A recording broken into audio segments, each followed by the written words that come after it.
department is we provide a number of clinical services, STD, HIV, immunizations, vital records, TB services, as well as we have a large section related to health promotion, disease prevention, maternal child health, injury prevention, tobacco prevention, a number of areas, obesity prevention, as well as our epidemiology and preparedness focus. Our epidemiology group and our health promotion group are very much involved with the community health assessment that's required for us in our state every 3 years, and then our community health improvement plan, which is just kicking off. That's going to be access to care and childhood obesity prevention.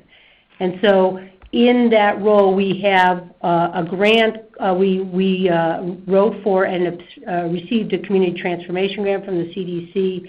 And so we created a cardiovascular disease risk reduction program. And so that's where we started in some of the work related to more global public health work related to it. Our grant that we call it is called the Cardiovascular Disease Reduction, a Focused Transformation, or the Denver CRAFT grant. And that's where I'm going to focus my efforts to describe today. Does that answer your question, Shamil? Yes, ma'am. And the next question that we have for you is, as a clinician and public health practitioner, how important is the community partner relationship in your efforts to address cardiovascular disease? And how did you successfully engage your partners, and what roles do they currently play in your program service offering? Okay. So a couple of things I want to bring up. First of all, I'm a primary care provider besides being a local public health person. And so we originally created, through some state funding, we created actually a cardiovascular risk reduction program with patient navigation. We did this in 2007 to 2009. And what we did was we looked at the Framingham risk score, identified people in the community clinics that had a rating of 10% or greater, which meant they had a 10% or greater risk of a heart attack or sudden death in the next 10 years. And then what we did was we reached out to them to do community kind of work with a navigator using motivational interviewing to figure out whether they wanted to do exercise more, how to connect them to it, healthy eating, what was needed in that regard, tobacco risk reduction, or whatever was needed on sort of the ancillary or supportive aspects of providing care, in addition to the clinical service they did.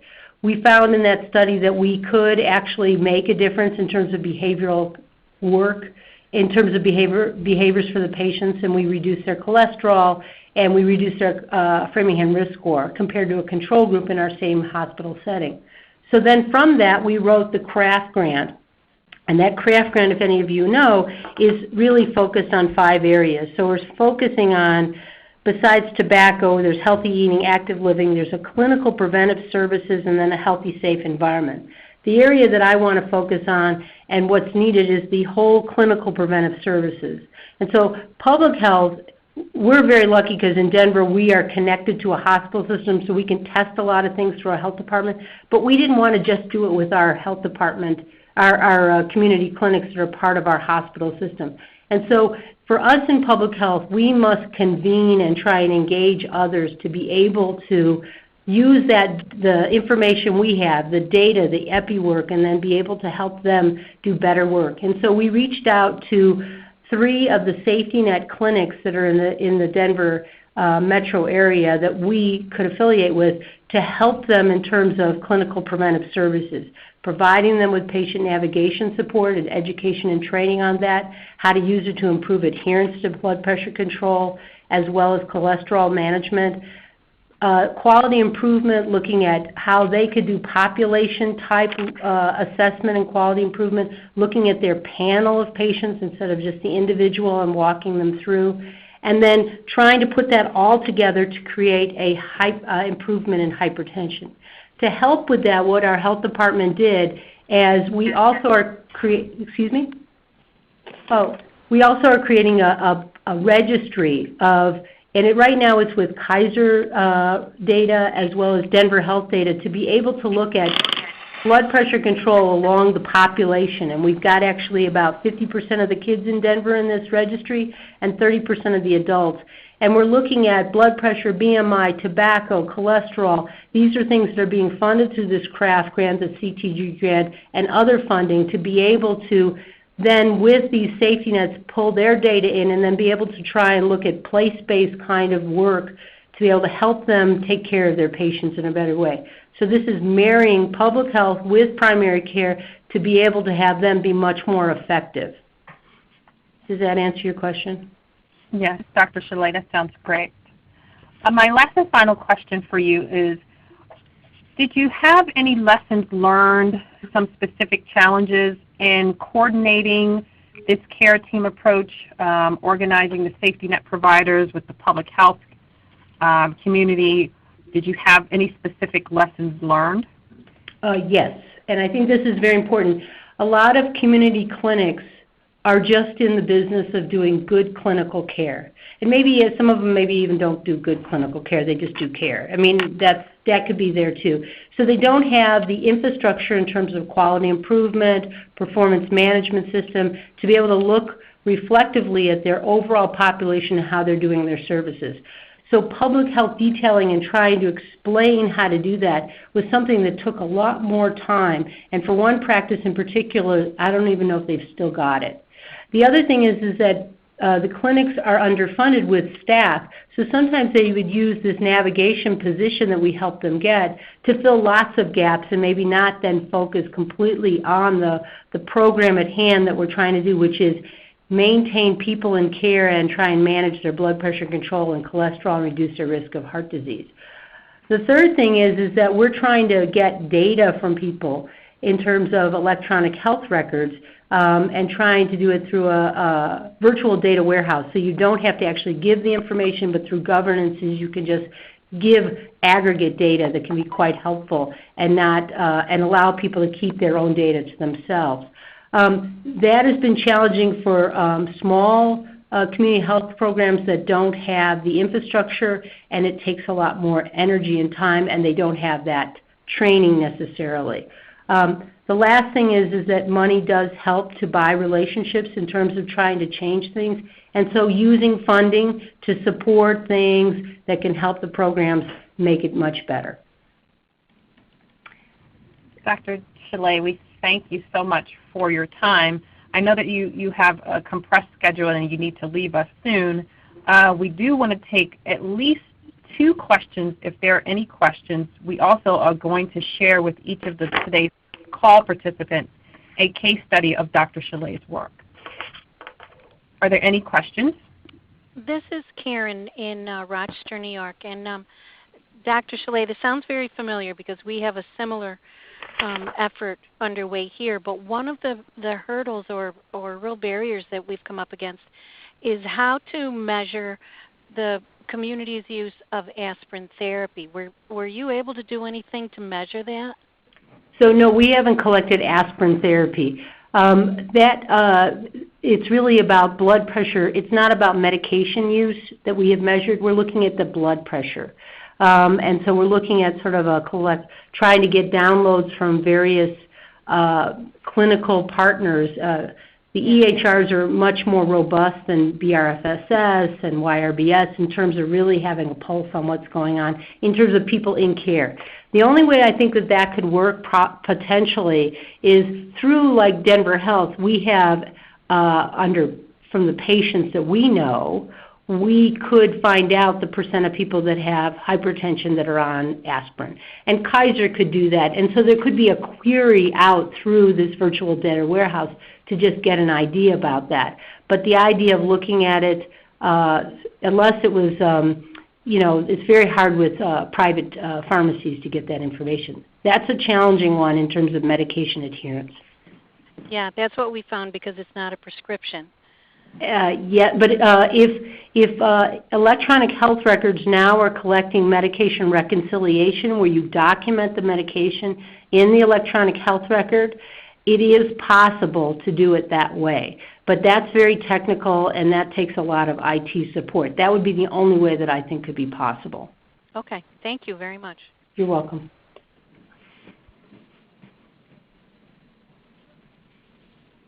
Are there any other questions before Dr. Chalet has to jump off the call? And we'd be happy to take questions later on. We're learning about public health. We're learning domain training for public health accreditation for ours. So that's why I'm a little rushed today, but so much fun.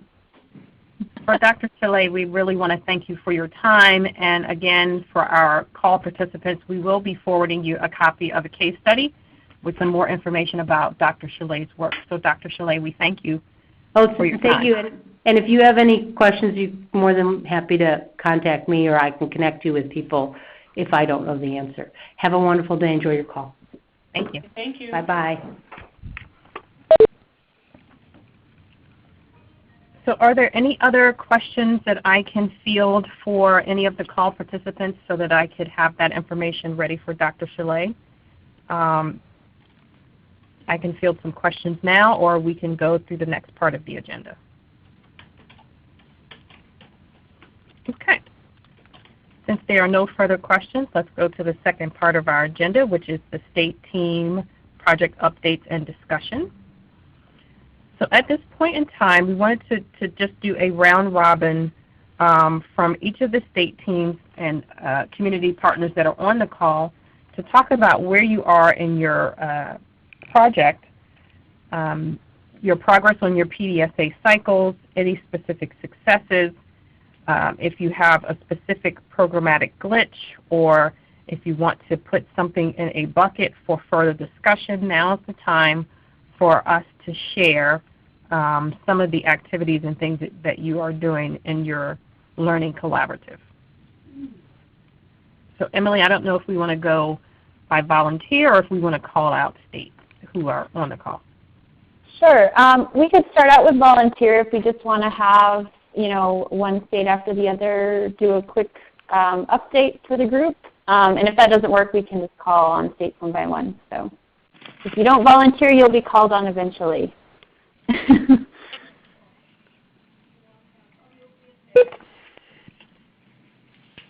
So are there any brave souls who want to go first? Sure. Hi, this is Sandy from Illinois. I'll start. Although I'm from IDPH, I can speak to what's going on in both counties, where we have two very different counties. One is focusing on a very targeted group of dual eligibles and working on hypertension management and self-management with that group. They are actually having good success at identifying those people, screening them into the appropriate providers, having a fair amount of challenges getting these people to participate in self-management training or participate in any sort of learning. So I'm going to pose a question about that.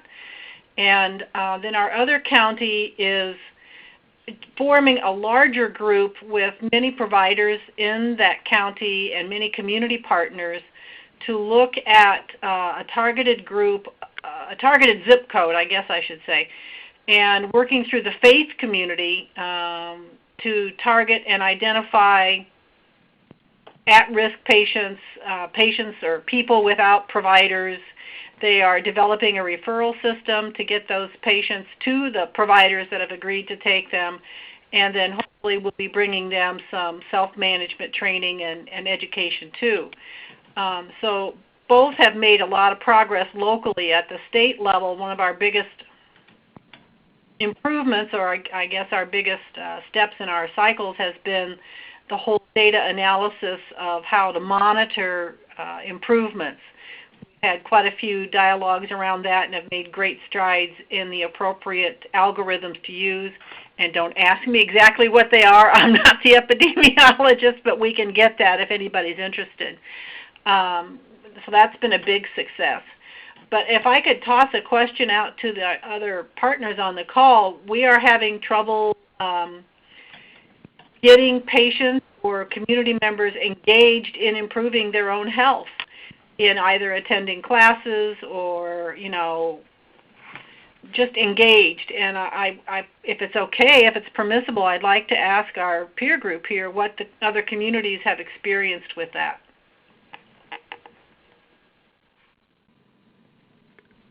I can say from New Hampshire, we haven't as of yet moved forward in implementing a change with our within the community. We're still working on contracting with the YMCA in doing a discounted membership.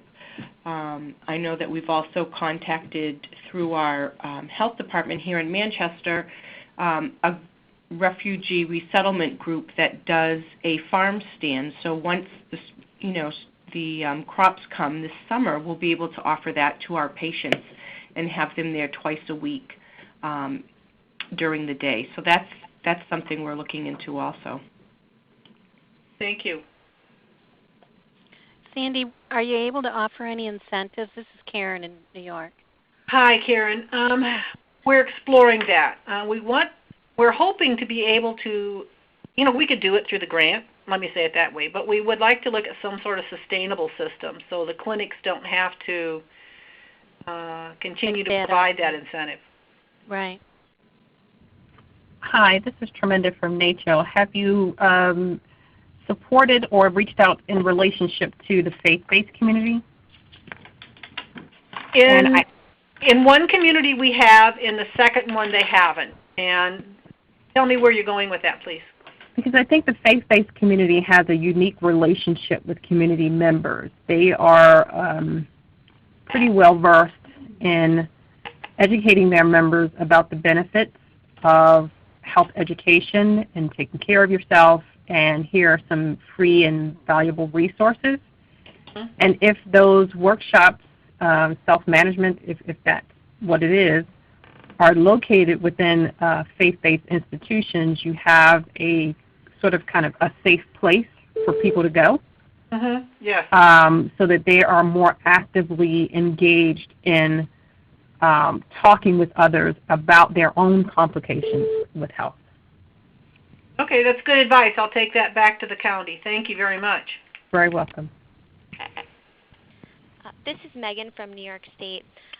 One of our counties is having similar concerns as you, Sandy, and they're working with the Chronic Disease Self-Management Program. And yes. The work that they're planning to do is to conduct some focus groups, because they've seen, it's been difficult to get participants in certain areas, especially their urban areas, as opposed to the suburban settings. So they're planning for one of their PDSAs to conduct focus groups to try to tease out what, the different levels of engagement and what some of those barriers may be in the different settings.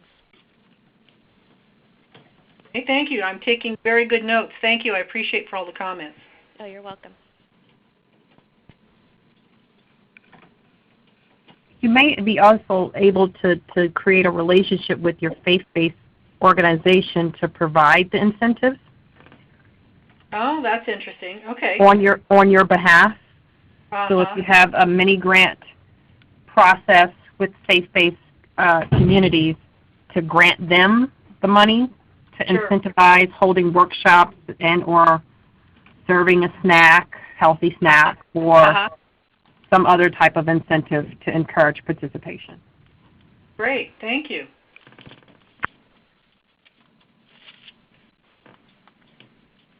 Thank you for allowing me this time for questions. I appreciate it. No, this is exactly what this is for, so we appreciate your brave stance in posing your questions. Okay, thank you. Are there any other state teams that would like to volunteer and talk about your experience and activities? Can you hear me? We can hear you. Thank you. Hi, this is Mary Lou from, I have a new phone, and I'm not sure which light means on and off as far as the microphone. Now I have it figured out. I'd be happy to go from Vermont if you'd like. Fire away. Thank you. So we, as a state, we're looking at claims-based data for prescriptions from our major payers to try to ascertain if that might be a viable way of contacting patients from the two clinics that are involved in this project, where there were not any claims for medication entered and the person had uncontrolled blood pressure, hypertension. And so that's a work in progress, and the payers, Blue Cross Blue Shield and Medicaid, are in the process of delivering that data to us. So one of the biggest challenges with this project is time, is that it is in such a warp speed to try to get the information that you need in order to then carry out whatever it is, the intervention.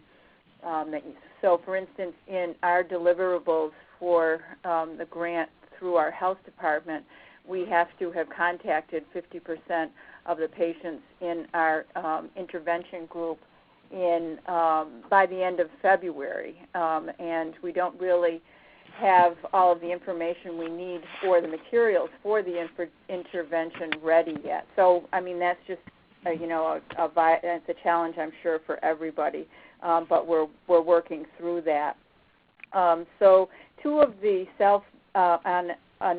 for this hospital service area, Rutland, we have 2 PDSA cycles going. One is for distributing blood pressure self-management monitoring devices and trying to figure out who we should target that to, because we only have 50 for the first clinic to distribute. So thanks to the collaborative with New York, New York supplied me with a number of materials that they are using for the distribution of the self-monitoring equipment, and I'm trying to translate those into what works for this small hospital service area. And then the other self-management piece that we're working on is the DASH diet. At the clinics, the primary care clinics that we're working with, they have in their electronic medical record the DASH diet to distribute to anyone with hypertension, but it's a 23-page document that has like size 10 font and is way too wordy. So the Vermont Department of Health nutritionists, 2 nutritionists from the central office and 1 local nutritionist are working with the clinic to make a much more patient-friendly version of the DASH diet that is really narrowed down in the delivery, and then will be presented and evaluated by the people that are given it to see if it works in a better way. Again, working with a bureaucracy in the state, in the health department, to move this along and actually have something in a reasonable amount of time is going to be very challenging. So that's what we're up to. We have implemented Plank 1 from the Million Hearts. We basically just took that whole plank around doing blood pressure measurement in the practices, and one of my colleagues just got through validating all of the people that deliver blood pressure, that do blood pressure screening, to complete that today, and all of the equipment is being calibrated sometime this week. And so that was obviously kind of foundational, and we couldn't really do any interventions until we had that done. So that's been a great process, and the practices have really appreciated that as well. So that's it from here. Happy to take any questions. Hi, this is Sandy from Illinois. We too are looking at distributing self-monitoring equipment. And I heard you say you received some guidelines, or New York shared some information. I'm sorry, can you clarify what that was, and perhaps if it's worth us looking at too? Well, I talked with, I don't have the material right in front of me, but they had forms that were useful, like an agreement that you would have or a consent with the patient, so that they understood that they needed to have some buy-in if they were accepting of the equipment, and that there was going to be a need for them to submit their blood pressures, and that someone was going to be contacting them, to evaluate in a couple of weeks how they were doing. so things like that were just useful documents that just got you thinking about how it was going to be done in your own organization and what you needed to include or not include. They have an AmeriCorps group that's doing some of the education and the follow-up phone calls and whatever, and it was just a great little one-pager that said, this is what your job is, kind of, and what the expectations were. So those were all very valuable, and I can get you the contact name that I used in New York. It's a physician, and her first name is Sophia, and I'm sure maybe the other New York people on the line would know what her last name is. I can't think of it right at the moment. Well, thank you very much, Vermont and Illinois, for sharing your resources and your story. Was there another question? I'm sorry. No, this is Megan from New York. I was just going to say, I believe that's Dr. McIntyre that I think Mary Lou spoke with. Yeah, that sounds right. Thank you.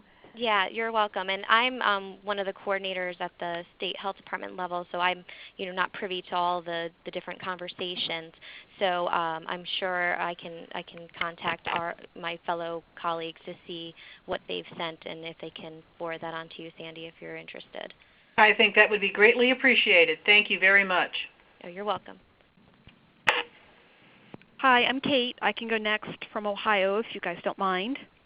That's fine, Kate. Thank you. Sure. Just to give you a little brief on our project, we are recruiting practices to take part in a quality improvement training session that allows practices to meet outside of their office to set an office protocol to improve follow-up appointment rates for patients diagnosed with hypertension. Actually, our project has taken kind of an interesting turn since we first met all together in Washington, D.C. Our project originally was going to focus solely on African American men. And as we discussed in small groups in Washington, we decided that we needed to open recruitment to a broader focus and not necessarily look exclusively at African American men, but wanted to open this to practices so that those that had less than a 10% African American male population could still qualify for the program. We are targeting physicians within Summit County Health Department, Summit County, and working with the Summit County Health Department in making alignment between services and community resources. We are busy in the recruitment phase. We have 11 practices confirmed for the program, and those practices are determining which team members would need to come to the March 1st meeting. And our team is actually working on creating a data collection change package, which will house their QI process as well as the data collection that we'll be using as a reporting mechanism on a monthly basis between the practices and myself. Also, since Washington, D.C., we also increased our practice participation benefits. With a little work with the American Board of Family Medicine, we found that our program would qualify for maintenance certification, which is a big component that family physicians need in order to certify as family physicians. So making sure that our program aligns with the requirements for ABFM maintenance certification has also helped us in our recruitment efforts and allows us to think in large term for the next year of spread. Like I mentioned earlier, our Summit County Health Department partners are also going into the practices that have committed to the program and spending some time with them and talking about the services that they provide and what kind of community linkages the practice can put in place as part of their protocol. We are also working with our QI partner, and they are helping us with the data collection module. And we are offering incentives to patients as part of our process. We are actually giving our practices quite a bit of incentive to participate, but we did want to make sure that they had money to to pay for patient incentives and allowing the practice to figure which of the incentives best fits their patient's needs instead of dictating how they use those incentives. So really our next thing, we're looking forward to having our ASTHO rep come to the Columbus office, and we can hear more about our March 1st meeting that we've got ready to go. Thank you so much, Ohio, for sharing. Is there another state team that would like to present their activities? Or are there any questions for Ohio?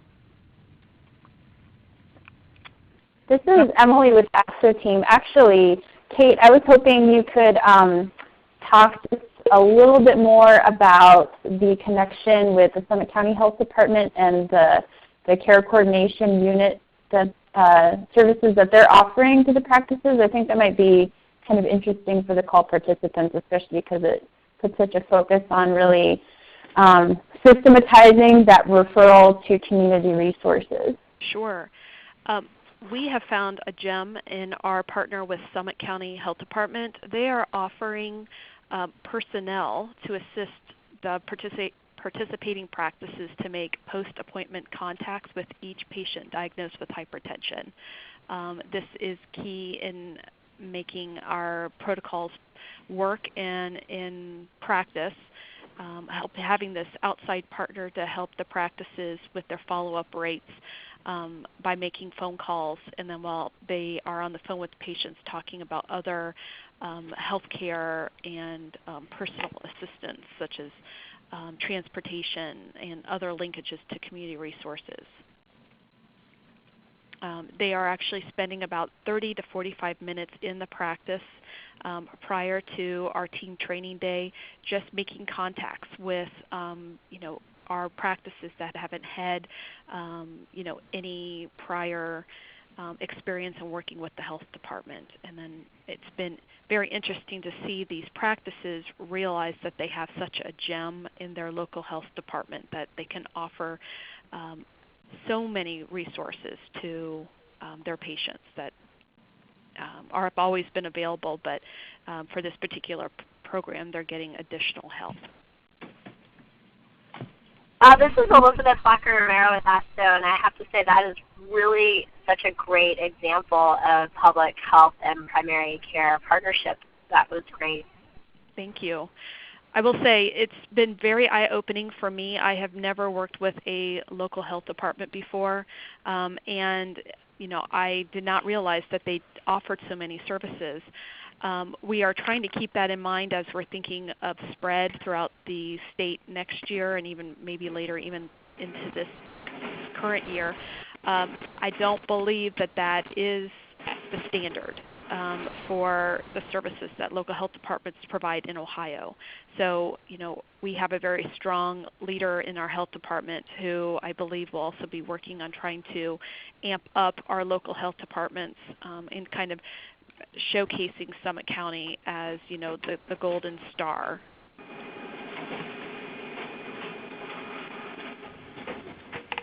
And again, that sounds great. Thank you so much for sharing. Mm-hmm. Are there any other state teams that would like to report on activities in progress?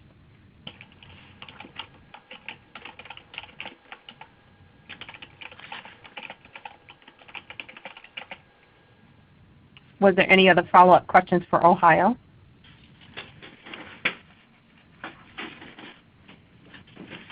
I know that there's one more. Go ahead. Actually, I have a question. This is Elizabeth. So if you were trying to continue doing this partnership, is this something that you think is a sustainable partnership? With Summit County? Mm-hmm. I know that the standard services they provide are outstanding, and our practices will hopefully continue to use that linkage.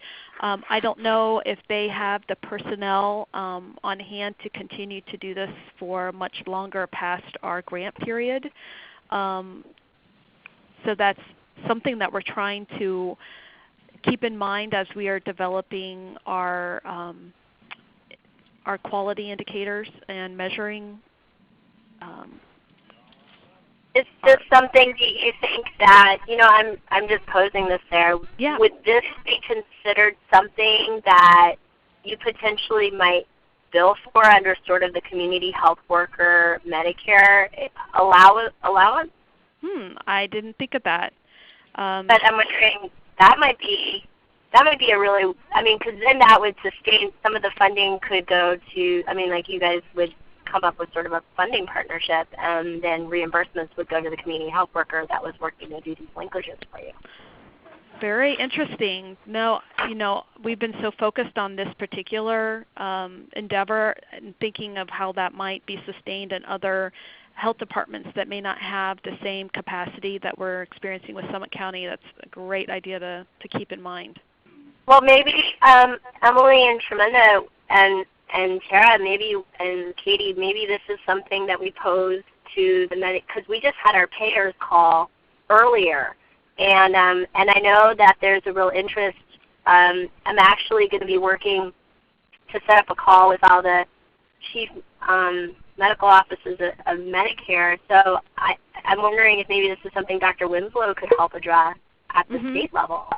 Absolutely. So I think that's if that's something you're willing to kind of test out, maybe you guys could be kind of the pilot for something like that.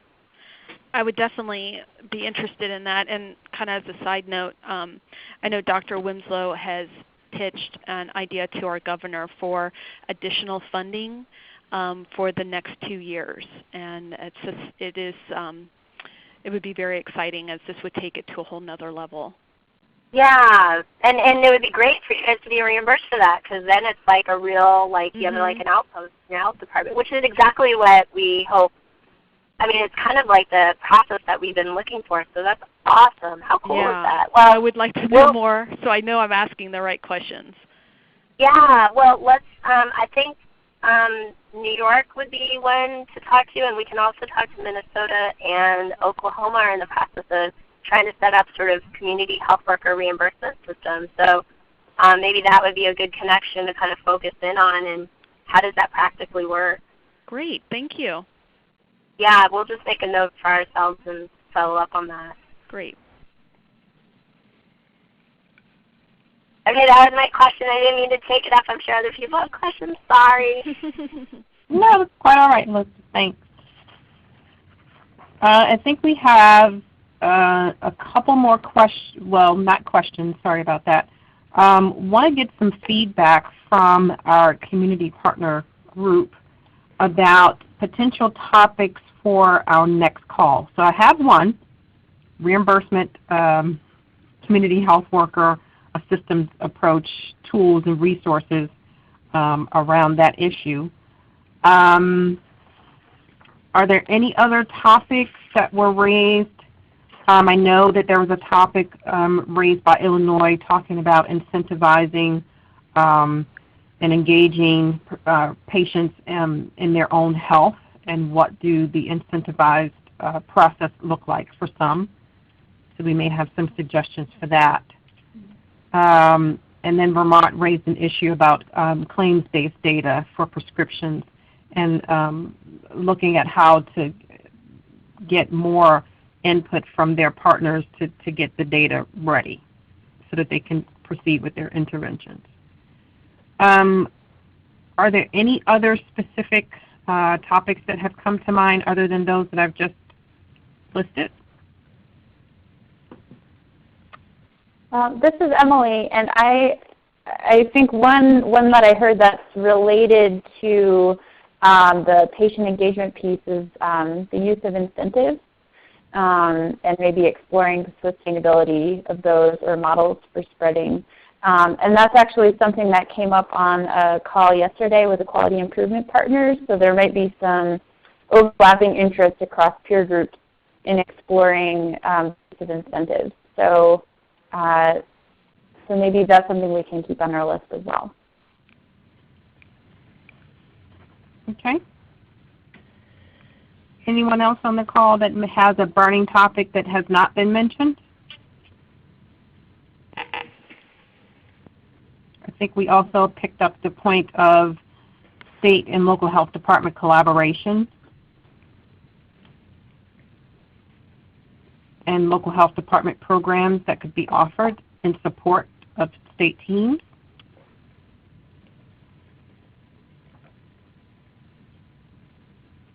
And then we're also planning to share or find out how we can share the distribution and monitoring equipment protocol that New York has. Is there anything else that I haven't picked up?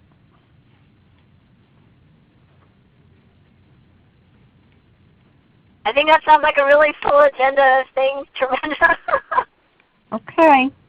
Well, I think we have had a great call. Thank you all for your active participation, and thank you for those who were able to share.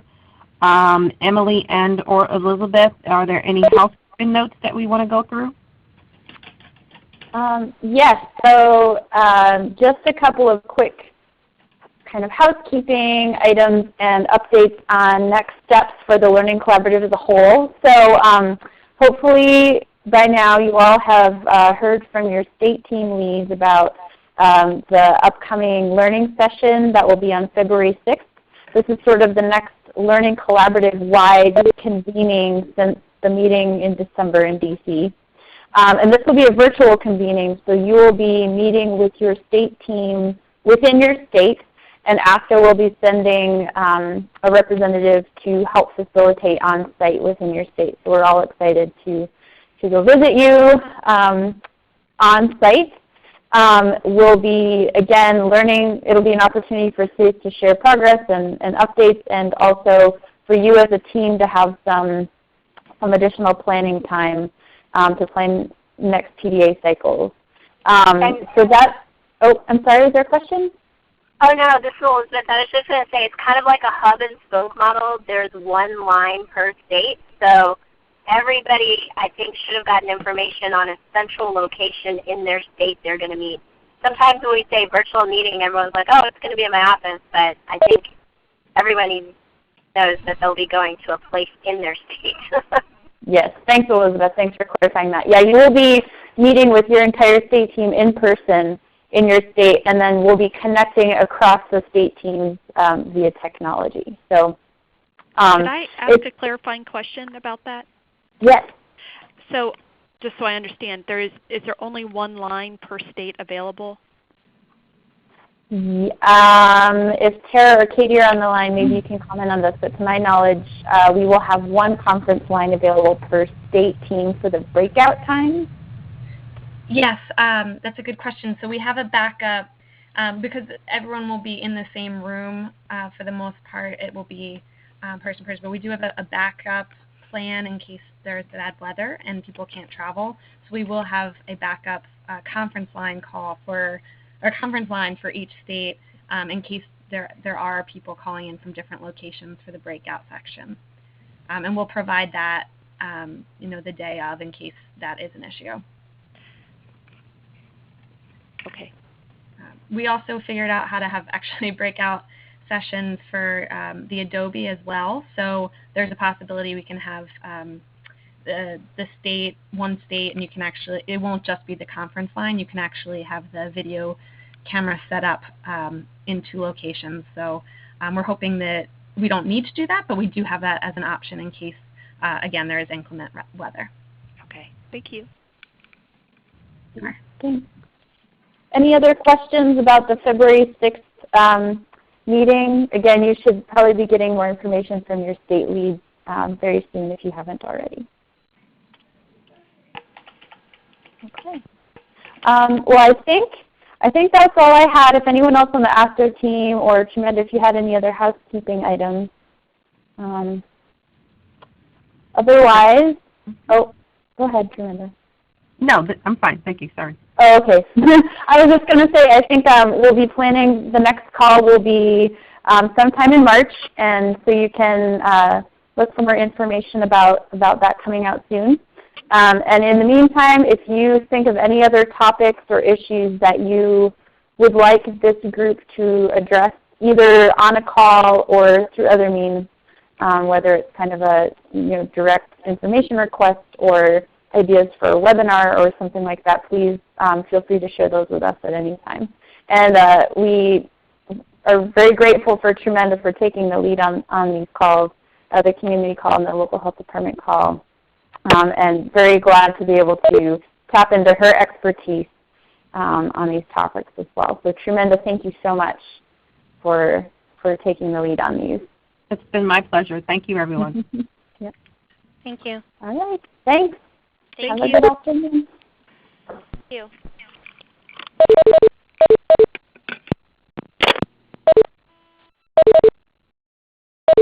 Thank you. Please stand by.